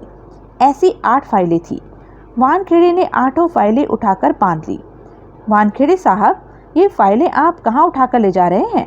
कुछ काम है, निशानदेही करवानी है, फाइलों पर लगी तस्वीरें किसी को दिखानी है। लेकिन रिकॉर्ड रूम की कोई भी फाइल यहाँ से बाहर जाए, इस बात की मुझे इजाज़त नहीं है। साहनी हड़बड़ाकर बोला। आप जिसे दिखाना चाहते हैं उसे यहाँ ले आइए। ये फाइलें मैं ले जा रहा हूँ साहनी, मेरी जिम्मेदारी है। जिम्मेदारी? साहनी ने उसकी बाँह पकड़ ली।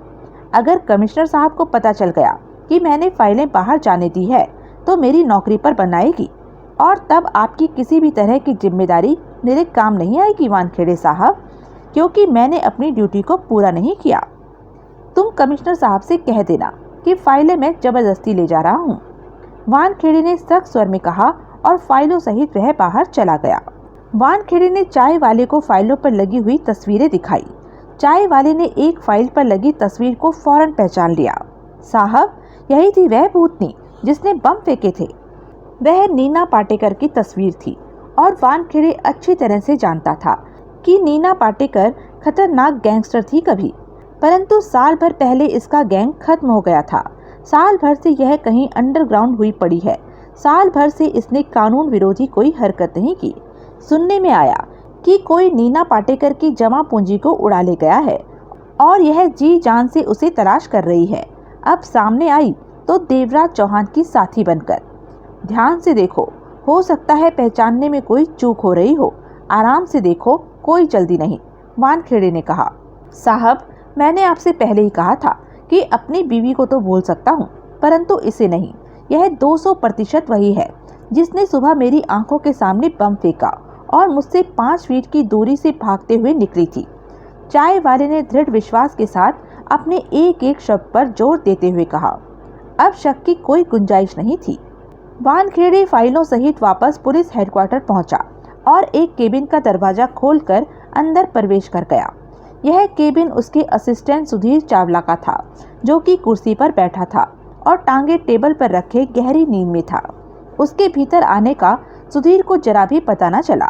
वानखेड़े के माथे पर बल पड़ गए। सुधीर! वानखेड़े के पुकारने पर सुधीर चावला हड़बड़ाकर सीधा हो गया। Yes sir. तुम सोने आते हो या ड्यूटी करने? अगर नींद आ रही हो तो घर जाओ, यहाँ आकर सोने की जरूरत नहीं। Office is office. Sorry sir, रात को मैं ठीक से सो नहीं पाया था। घर में सिर्फ साली थी, बीवी किसी जरूरी काम से अपनी सहेली के यहाँ गई थी, सुधीर ने हड़बड़ाकर कहा। तो साली तुम्हें क्या कहती थी कि तुम सो मत जाना? सर दरअसल। Shut up. वानखेड़े की समझ में सारा मामला आ गया। अपनी नींद भगाओ और जो काम मैं कह रहा हूँ उसे सुनो।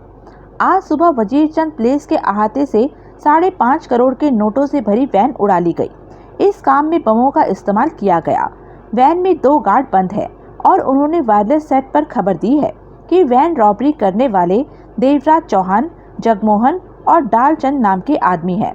मैंने पता लगाया कि बम फेंकने वालों में नीना पाटेकर भी थी। नीना पाटेकर? वह खतरनाक छोकरी?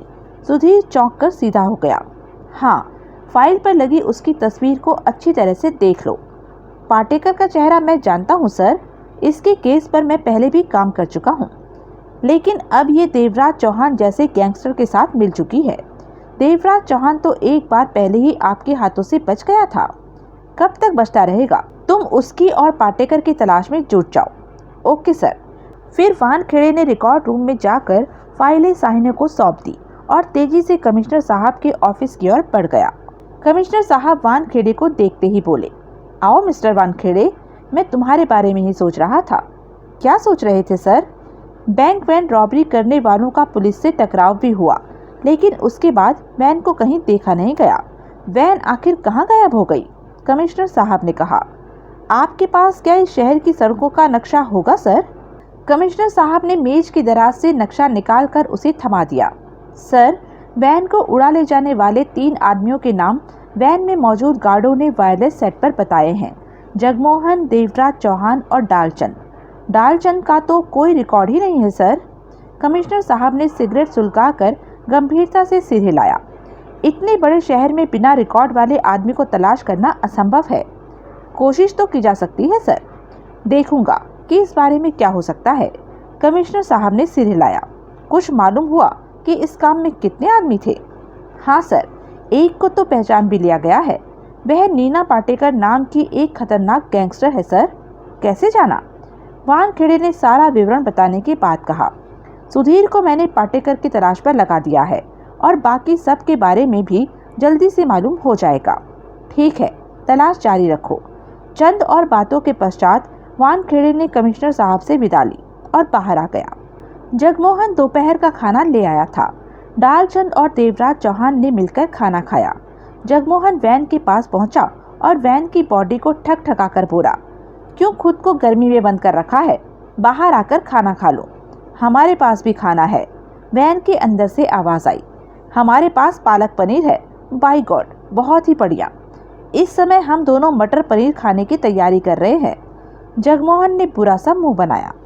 खाने की तो तैयारी कर रहे हो, लेकिन अपने मटर पनीर निकालोगे कहाँ? यहाँ नोटों से भरे 4 सरकारी थैले रखे हुए हैं। एक की सील तोड़ देंगे। और नोट गंदे मत करना, कहीं और कर लेना। अपना काम करो। एक गार्ड की खुश्क आवाज उभरी। जगमोहन ने बुरा सा मुंह बनाया और फिर कुर्सी पर बैठ गया। ऐसे कब तक हम वैन के पास बैठे रहेंगे? डालचंद बोला। जब तक वैन के भीतर मौजूद गार्ड सरेंडर नहीं कर देते। इसमें कितना समय लगेगा? जब तक इनका राशन पानी चलेगा। इनसे एक बार फिर बात की जाए। जगमोहन ने देवराज चौहान को देखा। क्या फायदा? देवराज चौहान बोला। शायद कुछ बात बने। मैं जानता हूँ कि इससे कोई फायदा नहीं होने वाला है, फिर भी एक बार बात तो करके देखो। देवराज चौहान ने कंधों को झटका दिया और वैन के करीब पहुंचकर बॉडी को थपथपाया। क्या है? भीतर से आवाज आई। कैसे हो तुम लोग? हमारी छोड़ो, तुम अपनी सुनाओ। यह सिलसिला ज्यादा देर नहीं चलने वाला, बोला देवराज चौहान। तुम हो कौन? देवराज चौहान, इस डकैती का सरगना। अंदर से कोई आवाज नहीं आई। सुनो, देवराज चौहान बोला, तुम लोग हमारे दोस्त बन जाओ। अंदर से गार्ड की हंसी सुनाई दी। साला हमें गधा समझता है। तुम लोग मेरी बात का विश्वास नहीं कर रहे, मत करो। लेकिन तुम जैसे डकैत खूनी विश्वास के काबिल होते ही नहीं। हम लोग धोखेबाज नहीं हैं। बस बस जाओ, आराम करो और हमें भी सोने दो। देवराज चौहान लौट आया। मंगल पांडे सोकर उठा तो 3 बज रहे थे। उसने बेल बजाई तो मोटा नटियाल खुद उसके आगे हाजिर हुआ। उठ गए? हाँ, सिर में दर्द है, अभी ठीक हो जाएगा। नटियाल ने बेल मारी। कुछ क्षणों बाद बार का आदमी वहां आ गया। राजू, एक स्ट्रॉन्ग कॉफी बनाकर ला, नटियाल ने कहा। अभी लाया। राजू बाहर निकल गया। नटियाल ने सिगरेट सुलगा ली। बैंक वैन के बारे में शहर में क्या हलचल है? पांडे ने पूछा। बहुत बुरी। पुलिस तो लुटेरों और वैन की तलाश में है। मेरे खास आदमी ने खबर दी है कि इस मामले को इंस्पेक्टर वानखेड़े देख रहा है। वह खतरनाक पुलिस वाला? पांडे सीधा होकर बैठ गया। हाँ वही। तभी राजू कॉफी दे गया। पांडे कॉफी की चुस्कियां लेने लगा। अब क्या फैसला है तेरा? किस बारे में? पांडे ने मोटे नटियाल के चेहरे पर निगाह मारी। कल की बैंक डकैती में शामिल होना है या नहीं? तेरे को बोला तो था नहीं होना। जितना आ गया उतना ही बहुत है। मैंने इसलिए पूछा कि कहीं तेरा विचार न बदल गया हो। पांडे जवाब में कुछ नहीं बोला। उसके चेहरे पर तसल्ली के भाव थे। वानखेड़े ने अपनी कार चेकपोस्ट के करीब पहुंचकर रोक दी। चेकपोस्ट पर मौजूद पुलिस वालों से पूछा, सुबह बैंक वैन तो यहाँ से नहीं निकली? नहीं साहब। तुम लोग दावे के साथ कैसे कह सकते हो? साहब, हमारी ड्यूटी सुबह 8 बजे से ही है। आज शाम डबल शिफ्ट कर रहे हैं। वानखेड़े वापस चल पड़ा। यह शहर का बाहरी इलाका था। चारों तरफ फार्म थे और फार्मों में कॉटेज और बंगले बने हुए थे। मनी मन उसने सोचा और हिसाब लगाया कि हो सकता है वैन को लुटेरों ने इन फार्मों में ही कहीं छुपा रखा हो। इस समय शाम के 5 बज रहे थे। वानखेड़े ने सोचा, इस समय फार्मों में वैन को ढूंढना मुनासिब न रहेगा। यह काम उसे कल सुबह करना चाहिए और साथ में कोई और भी हो। मनी मन फैसला करके वह कार आगे बढ़ाने की सोच रहा था कि फार्मों की पगडंडी की तरफ से उसको कोई आता दिखाई दिया। वह डालचंद था। पगडंडी से निकलकर वह सीधा वानखेड़े की कार के पास आया। सर, क्या आप शहर की ओर चल रहे हैं? हाँ। वानखेड़े ने सहमति में अपना सिर हिला दिया। तो मुझे शहर तक छोड़ दीजिएगा, बड़ी मेहरबानी होगी। बैठो। डालचंद कार में समा गया। तुम इन्हीं फार्मों में रहते हो? इस प्रश्न पर क्षण भर के लिए डालचंद हड़बड़ाया, फिर बोला, जी, यहाँ मैं अपने एक रिश्तेदार के फार्म पर आया हुआ हूँ। आज सुबह से ही तुम फार्म पर थे? जी हाँ। तुमने आज सुबह यहाँ किसी वैन को तो नहीं देखा है? डालचंद के शरीर में चींटियां रेंगने लगी। जिस्म जोरों से कांपा। वैन? डालचंद ने अपने आप को संभालने की चेष्टा की। हाँ, बैंक वैन। उसमें 5.5 करोड़ नगद रुपया भी है। डालचंद का गला सूखने लगा। मैंने तो ऐसी किसी वैन को नहीं देखा। या हो सकता है कि तुम्हारी निगाह ही न पड़ी हो, वानखेड़े ने कहा। डालचंद उल्टे सीधे ढंग से सिर हिलाकर रह गया। बातों के दौरान वानखेड़े की निगाह सड़क पर थी। मैंने अखबार में तो डकैती की खबर नहीं पढ़ी, एकाएक डालचंद बोला। डकैती दिन में हुई है, खबर कल के अखबार में आएगी या फिर शाम को ही आ गई होगी। बाहर चलकर देख लेना। डालचंद ने सिर हिलाया। अब वह खुद को काफी हद तक संभाल चुका था। आप कौन साहब हैं? बैंक वैन को क्यों तलाश कर रहे हैं? मेरा नाम इंस्पेक्टर पवन कुमार वानखेड़े है, पुलिस वाला हूँ। वैन को तलाशने के काम पर लगा हुआ हूँ। कार अब शहरी इलाके में प्रवेश कर रही थी। डालचंद बोला, बस अब मुझे यहीं उतार दीजिए साहब। वानखेड़े ने कार रोक दी। डालचंद धन्यवाद देते हुए कार से बाहर आ गया। कार पुनः आगे बढ़ गई। डालचंद सड़क पर खड़ा जाती हुई कार को देखता रह गया। देवराज चौहान ने कमरे में मौजूद सब पर निगाह मारी। नीना पाटेकर मंगल पांडे, उस्मान अली और सबसे बाद में वहां डालचंद पहुंचा था, जो कि कठिनता से अपने पर काबू पाए हुए था। नीना पाटेकर ने सिगरेट सुलगाकर कश लिया, फिर बोली, वैन कहाँ है देवराज चौहान? जहाँ भी है सलामत है, लेकिन है कहाँ? पांडे बोल उठा, लूट में हम भी शामिल थे, उस पर हमारा भी हक है। देवराज चौहान की निगाहों में खतरनाक भाव तैरने लगे। मुझे अच्छी तरह याद है कि लूट में कौन कौन था और लूट की उस दौलत पर किस किस का हक है। तुम्हें याद दिलाने की जरूरत नहीं। आखिर हमें वैन के बारे में मालूम होना ही चाहिए। क्यों? जवाब में पांडे होठ हिलाकर रह गया। जब तक कल की डकैती का काम पूरा नहीं होता, तब तक वैन कहाँ है, यह बात किसी को नहीं बताई जा सकती। हो सकता है डकैती के समय हम में से कोई वहां फंस जाए और पुलिस के हत्थे चढ़ते ही सब कुछ उगल दे। इसलिए कल की डकैती के बाद ही हम वैन के पास पहुंचेंगे। समझ में आ गई मेरी बात? देवराज शांत स्वर में बोला। मंगल पांडे ने सिर हिला दिया। तभी उस्मान अली बोल पड़ा, देवराज चौहान, मैं कुछ कहना चाहता हूँ। क्या? क्या जरूरी है कि हम बैंक डकैती करें? क्या मतलब? देवराज चौहान की आंखें सिकुड़ गई।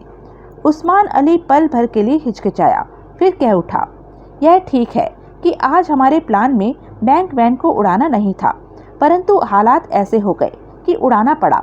इसी चक्कर में 5.5 करोड़ रुपया हमारे हाथ में लग गया, जिसके हिस्से करें तो 90 लाख हमारे हिस्से आएगा। यह एक बहुत बड़ी रकम है हमारे लिए। क्षण भर ठिठक कर उस्मान अली ने पुनः पूछा, मेरे ख्याल में कल 4 करोड़ रुपए की डकैती करना ठीक ना होगा। जो हमारे हाथ लग गया, हमें उसी को ही सब कुछ समझना चाहिए। कल को डकैती में हो सकता है हम में से कोई मारा जाए, क्या फायदा? इसलिए जो मिल गया हमें उसी पर सब्र कर लेना चाहिए। देवराज चौहान का चेहरा क्रोध से भर उठा। यह तुम्हारा फैसला है? नहीं, उस्मान अली ने सिर हिलाया। मैंने तो राय दी है, मानना न मानना सबके ऊपर है। सबके ऊपर नहीं, सिर्फ मेरे ऊपर है। जिस डकैती के लिए हम घर से निकले हैं, उसे करके ही रहेंगे। बीच में ही अपनी मंजिल का रास्ता नहीं छोड़ सकते। मैंने बैंक डकैती की पूरी योजना बना रखी है, वह होकर ही रहेगी।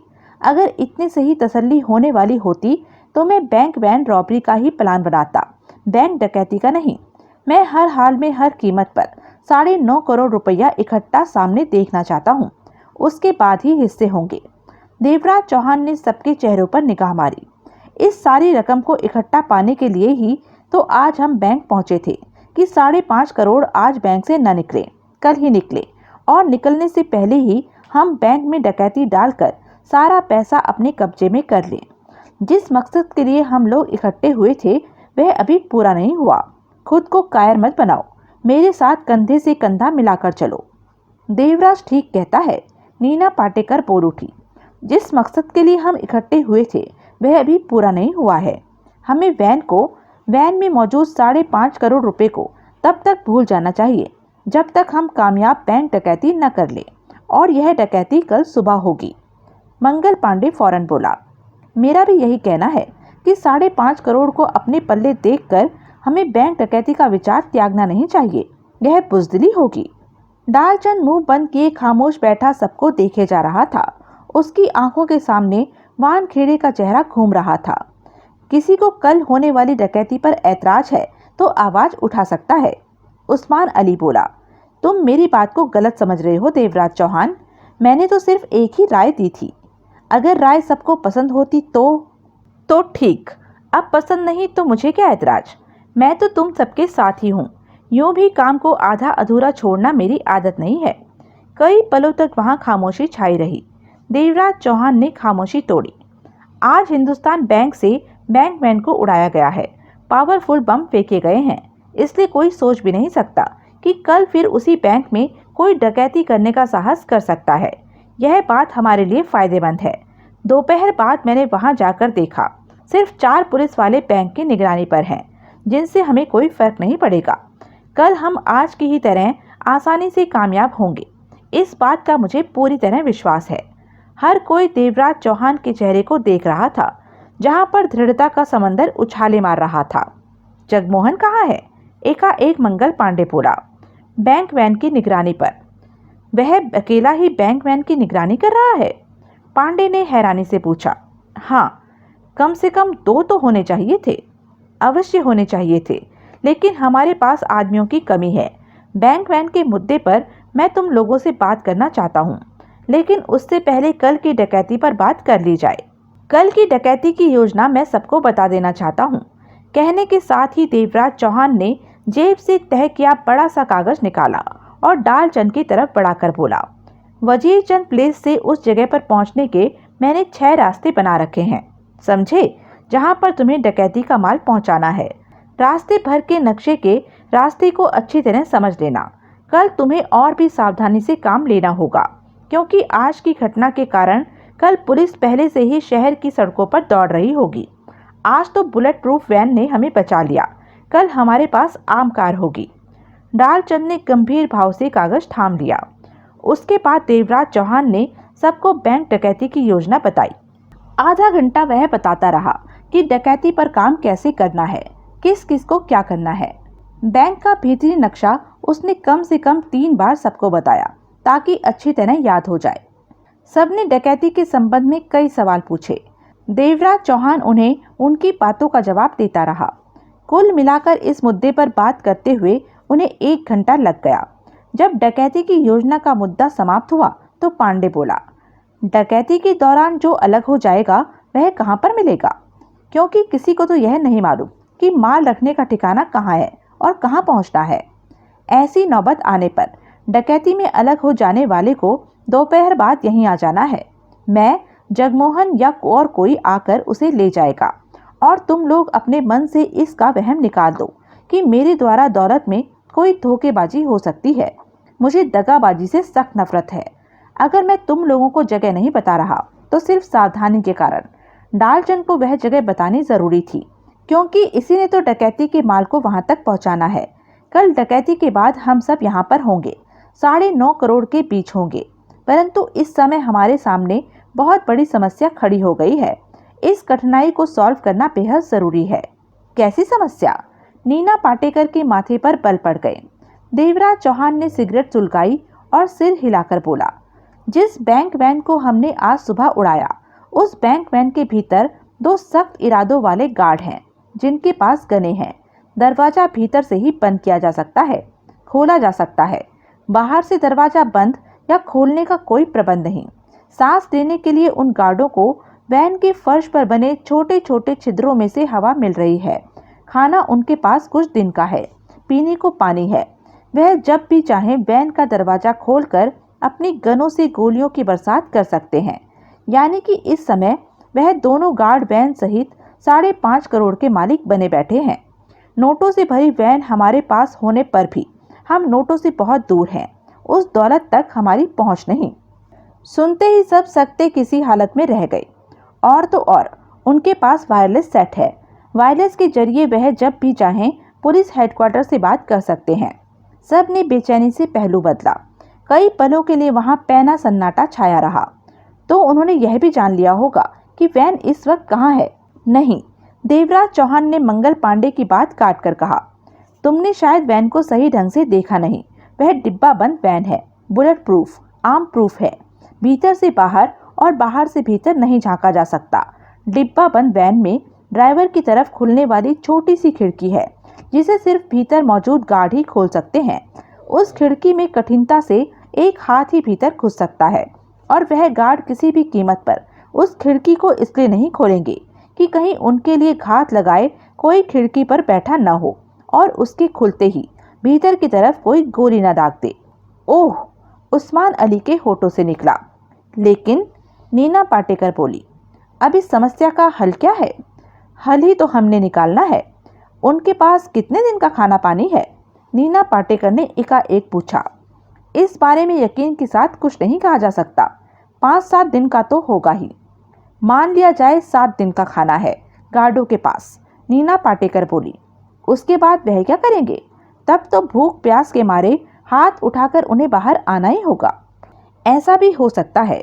देवराज चौहान ने सिर हिलाया। इस मुद्दे पर बात करने के लिए कल की डकैती के बाद हमारे पास काफी समय होगा।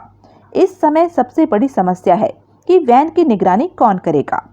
सुबह से डालचंद और जगमोहन कर रहे हैं, रात को मैं कर नहीं सकता, क्योंकि सुबह फ्रेश होकर मुझे बैंक डकैती करनी है। बैंक डकैती के लिए हम सब पूरे हैं। किसी एक का भी कम होना हमारे लिए ठीक ना होगा और अब ऐसी नाजुक स्थिति में बाहर का कोई विश्वासी आदमी भी तलाश नहीं किया जा सकता क्योंकि हमारे पास समय कम है। इसका मतलब कि हमें कम से कम, मंगल पांडे ने सिर हिलाया, एक ऐसे आदमी की जरूरत है जो हमारे इस काम में शामिल हो और रात भर सुबह का उस समय तक सावधानी से उस बैंक वैन की निगरानी करे ताकि कहीं वह गार्ड दरवाजा खोलकर वैन से बाहर ना आ जाए। अगर आए तो फौरन उन्हें गोली से उड़ाया जा सके। हाँ, लेकिन कल की डकैती में जगमोहन हिस्सा नहीं लेगा क्योंकि कोई भी आदमी चुस्ती फुर्ती के साथ सारी रात और दिन में हमारे डकैती करके आने तक वैन पर पहरा नहीं दे सकता। हमें आने में 12 बज सकते हैं, इसलिए वहां पर एक ऐसा आदमी चाहिए जो जगमोहन के साथ पहरेदारी कर सके। सही बात है, उस्मान अली ने सिर हिलाया। तो अब किसी विश्वास के काबिल आदमी को कहां से लाया जाए? नीना पाटेकर बोली। इस समय यही समस्या है हमारे सामने। हम सबको कल बैंक डकैती में हिस्सा लेना है। हम 5 में से एक को भी कम नहीं होना चाहिए। जगमोहन को निकालकर हम 6 में से 5 हुए हैं। अब 5 से 4 होना संभव नहीं है। यह समस्या मैं सॉल्व कर सकता हूँ, मंगल पांडे ने सिगरेट सुलगाकर कहा। कैसे? मेरे पास आदमी है, खास विश्वसनीय, वफादार कुत्ते के समान। जो काम उसे सौंपा जाए उसे वह अपनी जान देकर भी पूरा करेगा। कौन है वह? देवराज ने पूछा। बताऊंगा, पहले यह बताओ उसे मिलेगा क्या? क्या मतलब? हमारे पास मोटा माल है और उस विश्वसनीय आदमी को हम खास काम के लिए इस्तेमाल कर रहे हैं। बदले में उसे भी तो कुछ मिलना चाहिए। वह हमारी हरकतों का राजदार होगा। उसकी वफादारी की कीमत भी तो लगनी चाहिए। और यह फैसला अब आप सब लोग करेंगे कि ऐसे आदमी को कितना मिलना चाहिए। तुम उसे कितना देना चाहते हो? नीना पाटेकर बोली। मंगल पांडे ने नीना पाटेकर को देखा। पल भर के लिए उसकी निगाहें नीना पाटेकर के जिस्म पर फिसली, फिर तुरंत ही संभल गया। कुल मिलाकर हमारे पास 9.5 करोड़ रुपया होगा कल की डकैती के बाद। हाँ होगा, नीना पाटेकर फिर बोली। 9 से ऊपर उसका, बाकी 9 के हम हिस्से करेंगे। तुम्हारा मतलब कि 50 लाख उसे दें? 9.5 करोड़ में से 50 लाख उसे दे भी दिया तो कौन सी बड़ी बात हो गई। वह हर कदम पर हमारी सहायता करेगा। काम का आदमी है, उससे कई काम लिए जा सकते हैं। कुछ देर तक उनके बीच खामोशी व्याप्त रही। उस पर किस हद तक विश्वास किया जा सकता है? देवराज बोला। हर हद तक। अगर उसने कोई गड़बड़ की तो जिम्मेदारी तुम्हारी होगी। बेशक मेरी होगी। उसकी गड़बड़ करने पर उसके साथ साथ हम तुम्हारे भी दुश्मन बन सकते हैं। उस इंसान को लेकर मुझे हर बात मंजूर है, मंगल ने विश्वास से कहा। ठीक है, 9 से ऊपर उसका। कौन है वह? मंगल ने देवराज को देखा। जिस बार में तुम मुझसे मिले थे उस बार का मालिक नटियाल। बार का मालिक? देवराज चौहान चौंका। वह हमारे काम का नहीं हो सकता। मंगल के चेहरे पर मुस्कान बिखर गई। देवराज चौहान, उसे सिर्फ बार का मालिक मत समझो, हर क्राइम में मास्टर है वह। आज भी वह क्राइम का स्कूल चला सकता है। जिन कामों में आज हम पड़े हैं, इन कामों को करके, इन कामों से थक कर वह यह सब छोड़ चुका है। एक तरह से मेरा मास्टर है वह। इतना खतरनाक और तेज बुद्धि का है कि हर मामले में आसानी से निपट लेता है। वह मोटा है किंतु फुर्तीला इतना कि हम सबको मात कर जाए। मैंने जितनी भी आज तक डकैतियां की उन सबके प्लान वही बनाता रहा, तभी तो मैं कामयाब रहा और कभी फंसा नहीं। अगर वह किसी काम का नहीं तो समझो हम भी किसी काम के नहीं। और जिस मामले के लिए हम उसे अपने साथ मिलाने जा रहे हैं वह मामला उसके लिए बचकाना है। क्राइम की दुनिया में ऐसा गुण वाला व्यक्ति मिलना आसान नहीं। देवराज चौहान और पाटेकर की आंखें मिली। अगर ऐसा है तो उसे आजमा लेने में कोई हर्ज नहीं, उस्मान अली बोला। क्या नाम है उसका? पाटेकर बोली। नटियाल। नटियाल? देवराज चौहान ने सिर हिलाया। वह पूरा समय बार में होगा? हाँ, इस काम के लिए तैयार हो जाएगा। मेरा कहा वह कभी नहीं टालता। ठीक है, मैं अभी चलकर उससे मिलता हूँ। कहने के साथ ही देवराज चौहान ने सब पर निगाह मारी। कल हमने बैंक डकैती के लिए सुबह ठीक 9 बजे उस जगह पर इकट्ठे होना है जहाँ बैंक से कुछ दूर कार रोकी थी। याद है वह जगह? सब ने सहमति में सिर हिलाया। ठीक 9 बजे। हमें किसी भी हालत में लेट नहीं होना। पहले पहुंचकर हमें बैंक के आसपास निगाह रखनी है कि कल वहां सुरक्षा के खास प्रबंध तो नहीं। उसके बाद ठीक 10 सवा 10 बजे हमें हरकत में आ जाना है। बिल्कुल सतर्क रहकर काम करना है। किसी भी हालत में मैं बैंक डकैती को असफल नहीं देखना चाहता। चिंता मत करो, नीना पाटेकर विश्वास भरे स्वर में बोली। हम अवश्य कामयाब रहेंगे। देवराज चौहान ने मंगल से कहा, चलो पांडे, मुझे नटियाल से मिलाओ। तभी लंबे समय से खामोश बैठा डालचंद बोल पड़ा, अब मैं कुछ कहना चाहता हूँ। सबकी निगाहें डालचंद की तरफ उठ गई। वानखेड़े को जानते हैं आप लोग कि नहीं? वानखेड़े के नाम पर देवराज चौहान ही नहीं, नीना पाटेकर भी चौंकी। क्या मतलब? देवराज चौहान ने हैरानी से उसे देखा। साल भर पहले वानखेड़े हाथ धोकर मेरे पीछे पड़ गया था। नीना पाटेकर बोल पड़ी, परंतु वह मुझे पकड़ नहीं सका था। वह एक खतरनाक पुलिस वाला है। हाँ, डालचंद ने सिर हिलाया। मैं उसी की बात कर रहा हूँ। जब मैं ठिकाने से निकलकर सड़क पर आया तो कार में वह मुझे मिला। मैं उसी की कार में लिफ्ट लेकर कुछ दूरी तक आया। देवराज चौहान डालचंद की बात का स्पष्ट मतलब समझ रहा था कि कहाँ से उसने वानखेड़े से लिफ्ट ली होगी।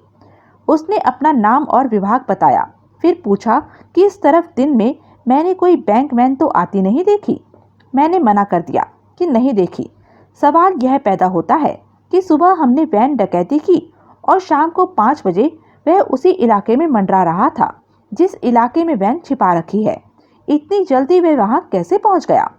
डालचंद की बात पर हर कोई स्तब्ध रह गया। वह बड़ा काइया इंस्पेक्टर है, देवराज चौहान ने कहा, पर हम वैन को वहां से हटा भी तो नहीं सकते। अगर वह वैन तक पहुंच गया तो? उस्मान अली ने कहा, तो ऊपर पहुंच जाएगा। नीना पाटेकर खतरनाक लहजे में गुर्रा उठी। मन ही मन सब नीना पाटेकर की बात से सहमत थे। देवराज चौहान मंगल पांडे के साथ नटियाल से मिलने चला गया था। उस्मान अली अपने घर की तरफ रुखसत हो गया था। नीना और डालचंद एक ही कार पर रवाना हो गए। रात के 9 बज रहे थे। तो यह थी अब तक की कहानी।